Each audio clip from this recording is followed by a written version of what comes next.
amigos, seguimos con muchísimo más de Buenos Días Santo Domingo a través de N16. Nos encontramos de lunes a viernes completamente en vivo, llevándoles contenido e invitados de calidad. A propósito de esos invitados, yo me encuentro en compañía del médico psiquiatra Mario Espinal.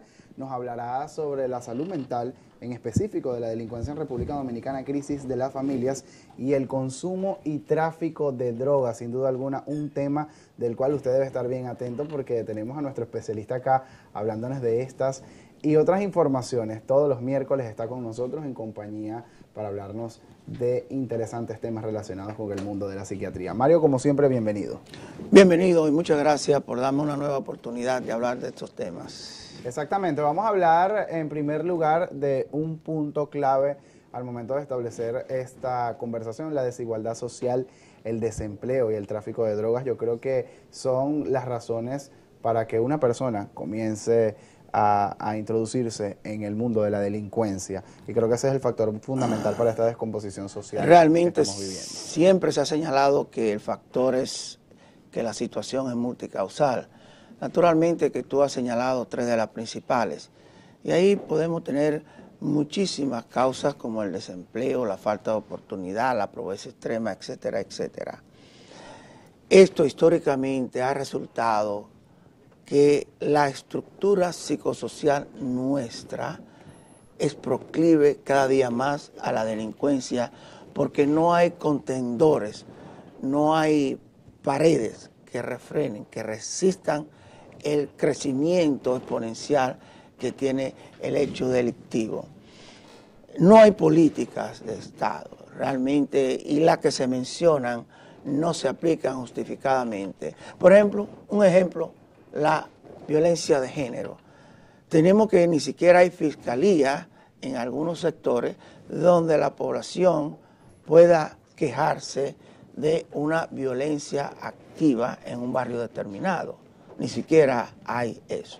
Exactamente, hay que determinar también un elemento indispensable en este tema, es responder a la siguiente interrogante: ¿qué hace que un joven llegue a ser delincuente? Yo creo que hay muchísimos factores, pero ¿cuál es el más denominador en República Dominicana en tiempos actuales? En tiempos actuales, como en todos los tiempos, la familia como sector nuclear en este tipo de sociedades es un factor fundamental. Ahora, esa estructura familiar está desapareciendo. Se están constituyendo muchas familias monoparentales, fragmentadas, y que la educación no puede llegar justamente cuando no hay imagos de identificación. Es decir, aparece una abuela consentidora, aparece un tío o tía permisiva, y la introducción psicosocial, la conformación psicosocial del individuo está realmente fragmentada. Hablamos de la familia, hablamos de los valores inculcados en casa, pero hay que hablar también de factores psicosociales que se ven en el día a día, noticias como violaciones sexuales, crisis familiares, suicidios que vemos en las principales fuentes de información. ¿Afecta esto a una persona? ¿Lo lleva quizás a tener una mente un tanto más débil? ¿Y de qué manera puede afectar la mente de los jóvenes? Realmente hay que verlo desde el punto de vista básicamente psicosocial. Psicosocial es un término, una construcción que indica que las valoraciones son prácticamente la misma. Socialmente, por ejemplo, el último caso lo tenemos en Cotuí, en donde hay un feminicidio.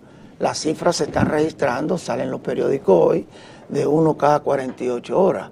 Pero esto es un factor. El otro factor sería, por ejemplo, el fenómeno de las drogas. Ya las drogas nuestras, que antes eran el tránsito hacia países más desarrollados, ya se quedan aquí. ¿Ahora son un tabú, son un mito, o lo vemos de una manera más abierta, este tema, el tema de los estupefacientes? Más abierta, y tenemos que abocarnos inclusive a las drogas sintéticas. Actualmente hay un dato interesante que se lo quiero comunicar a la población. Hay una droga en Estados Unidos, el fentanilo, que es familia de cofentanilo, que junto con los derivados del opio están haciendo una bomba. En un periodo de 3 años han matado más de 60.000 norteamericanos, de todos los sectores, latino, negro, blanco. Entonces, ¿Qué pasa? En ese periodo se ha muerto más gente que lo que se murió en la guerra de Vietnam, por ejemplo.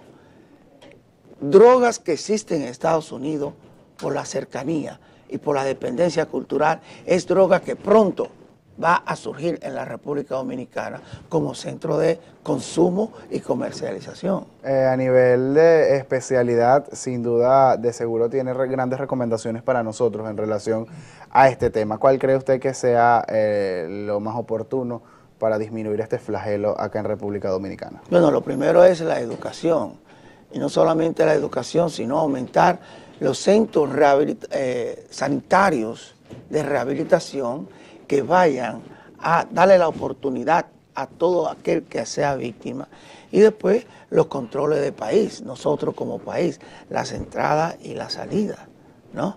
Es un problema un tanto complejo, somos país dependiente, nosotros tenemos la negativa en todo, en educación, uso y consumo de drogas, feminicidio y una tasa de pobreza que cada día más se va acentuando. Hay que hablar de pobreza, pero también hay que hablar de esas familias divididas. Muchos jóvenes acá en el país crecen solo con la madre, solo con el padre o con una persona que realmente no estaba destinada a ser su familia. Claro. Esto influye totalmente en la conducta de cualquier adolescente o cualquier joven. Siempre. Vale la pregunta. ¿Tenemos la familia tradicional nuclear engendradora de valores para nosotros? Es decir, lo que aprendimos, los que somos un poquito mayorcitos, sabemos que ahí están de dónde salió nuestra solidaridad, nuestra compasión, nuestros niveles educativos, el respeto por los demás, etc. Actualmente ese fenómeno no se da. Aquí se habla de una familia, pero de una familia que el porcentaje está disminuyendo. Y hablo de la familia estructural, papá, mamá y hermanos. La familia extendida es la que está sustituyendo, muchas veces hasta con falsos valores, a esa familia. Cuando una adolescente tiene un hijo que no sabe de quién, y ella tiene 14 años, no es la madre de ella que se va a encargar, es la abuela, la cual es la criatura, sería la nieta o la bisnieta, y se va a criar como Dios le ayude. Entonces, no hablemos del contexto psicosocial de esa persona, cómo se va a desarrollar. Tenemos una bomba de tiempo en ese aspecto. Actualmente, las mujeres adolescentes entre 14 y 16 años están teniendo embarazos de más de un 25%. Eso tú lo acompañas a los embarazos de nuestras maternidades de otro 25% que vienen de nuestros vecinos haitianos. Digo vecinos porque hermanos si no son. Vienen y copan las maternidades. Esa cartera, ese número de niños naciendo diariamente. ¿Cuál es el futuro que le va a presentar a estas naciones? Tanto a la vecina Haití como a nosotros.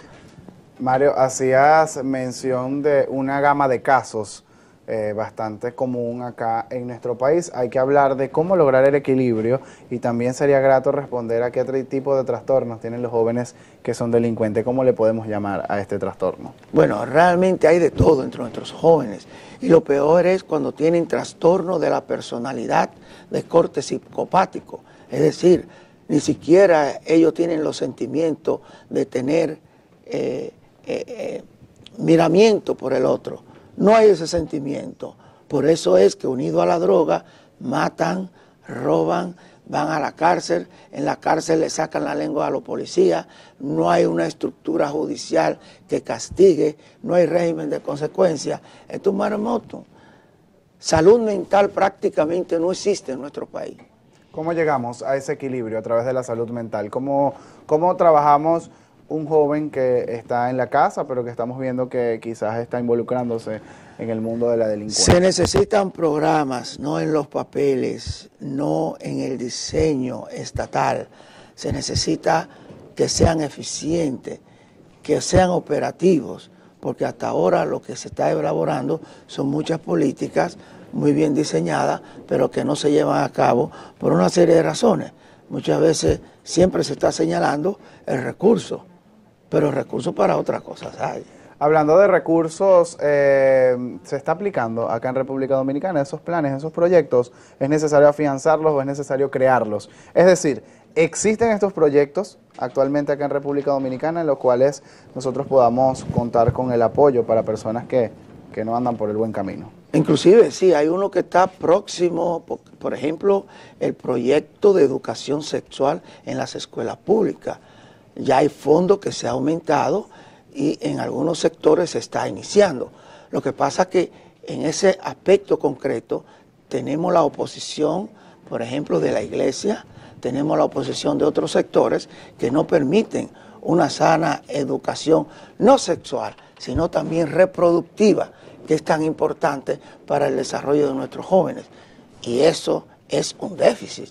Naturalmente, eso es una de las causas que puede explicar que una muchachita no sepa qué va a pasar cuando se yuntura con un pequeño joven. Haciendo también mención a la educación sexual que se recibe en los centros educativos, estudios señalan que luego de recibir estas campañas de educación sexual aumentan los índices de embarazo en adolescentes. ¿Esto debido a qué? ¿Esto es cierto, este estudio? Para mí eso es un mito, porque realmente ni las agencias internacionales ni los estudios de investigación dicen eso, porque realmente donde hay recursos para tener buena educación sexual y reproductiva, eso no falla. Lo que pasa es que conexamente hay otras causas como pobreza extrema, falta de oportunidades de los jóvenes, pobre educación, que están pivoteando en las causas de ese malestar. Para finalizar, nombrabas la pobreza extrema y la falta de educación como elemento fundamental de esta descomposición social. Hay que dar una recomendación a todas las personas que están pasando por esta situación. Pobreza extrema, falta de educación y quizás desviación de la conducta de uno de sus hijos, de uno de los miembros de la familia. Bueno, para contestarte esto, salgo de ser profesional, médico, psiquiatra, a ser un político más de los medios, diciendo que el Estado es el que tiene... No, señores. Vamos a poner nuestro granito de arena, comenzando. Es mal de todo, solución de todo. Hasta de las empresas, de esas empresas que están muy fuera de los temas sociales y políticos. Pero ahí van jóvenes a trabajar, jóvenes con falta de educación, que tiran la basura y que también no tienen el criterio de defender donde ellos trabajan. Esas son las pequeñas debilidades que todos tenemos que intervenir y que dan pie a que tengamos peores ciudadanos cada día. Como siempre, puntos de contacto para las personas que desean asistir a tu consulta, buscar alguna ayuda y así asesorarse en cualquier situación irregular en cuanto a la conducta y a la psiquiatría. Bueno, yo soy partidario de una psiquiatría comunitaria y que se realice con los proyectos nativos, con el personal dominicano, que lo tenemos ahí y como siempre pasan los recursos. Mi teléfono es 809-481-2018. No tengan miedo de ir al psiquiatra, que los psiquiatras no somos únicamente pastilleros, somos guerrilleros sociales también. Muchísimas gracias, Mario, como siempre un placer tenerte. Igual. Muchas gracias por invitarme. Compartiendo temas de salud mental para toda la audiencia de Buenos Días Santo Domingo.